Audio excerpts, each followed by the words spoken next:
Talking about the latest, today it's day 2 of the Public Protector Busisiwe Mkhwebane's challenge in the Western Cape High Court against attempts to impeach her. Yesterday, the High Court hearing arguments from Mkhwebane's legal representative, Advocate Dali Mpofu. Joining me now to discuss this, I'm joined by Advocate Paul Hoffman. He is with the organization Accountability Now. Advocate, a very good morning to you. Thanks for your time, as always.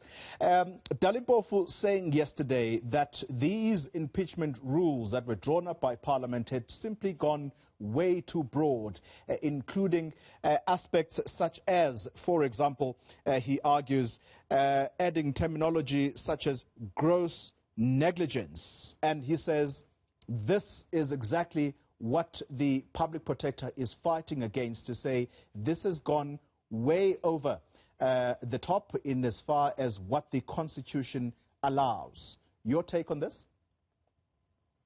Thanks for the opportunity, Polly, and good morning to your viewers.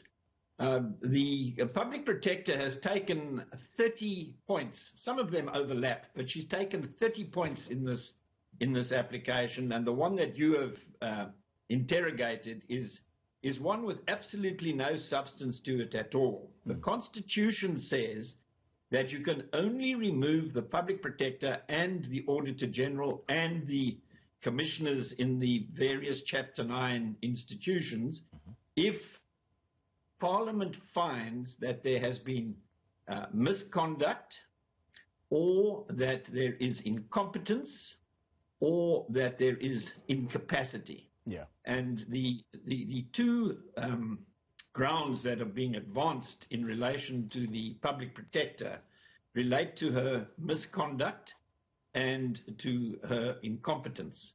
Now, clearly, you can be incompetent by doing your job grossly negligently, and it falls within that category, the three categories that the Constitution specifies. So I don't see that or any of the 29 other points that have been taken have got any legs, but as I understand this litigation, it is designed to kick the issue into touch until the last appeal in the highest court has been heard and determined, by which time the 7-year term of office of the Public Protector will be at an end or nearing an end, and no hearing will have taken place in Parliament because of the filibustering, the point-taking, the Stalingrad strategy,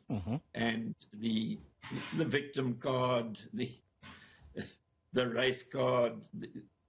Any card available is being played to delay the inevitable, because it is inevitable that any objective consideration of the track record of this Public Protector will reveal that she is both incompetent and mendacious, and her mendacity on oath in the highest court in the land is certainly misconduct of the grossest kind. So really what we are doing here is engaging in the sort of tactic that Jacob Zuma is famous for, just fighting the battle house by house, street by street, suburb by suburb, until her term of office expires.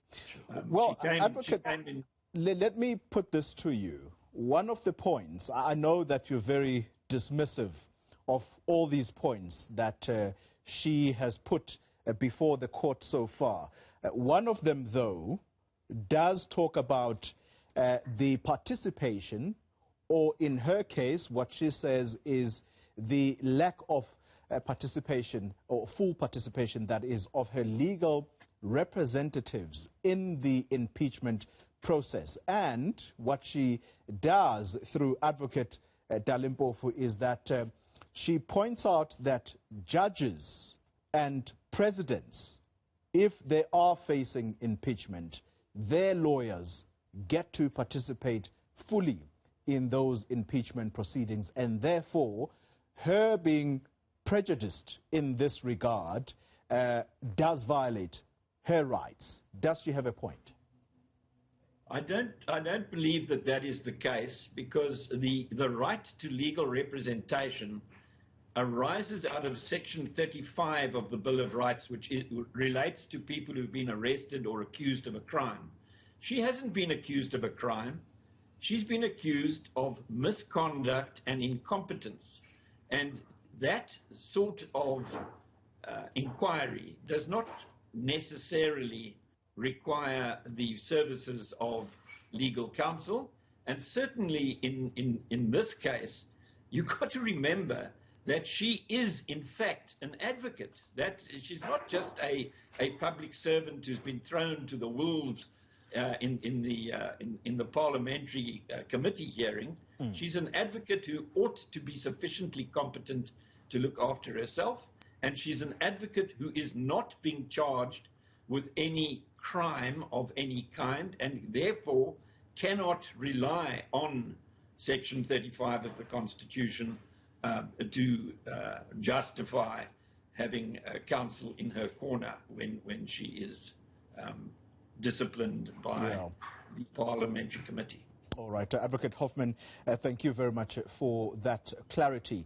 Advocate Paul Hoffman is with the organization Accountability Now, and you've heard him very clearly that this is all filibustering on the part of the public protector. He uses the words Stalingrad tactic, which he says we have seen in how the former president has been fighting his cases in courts. To what end? We are going to have to wait and see.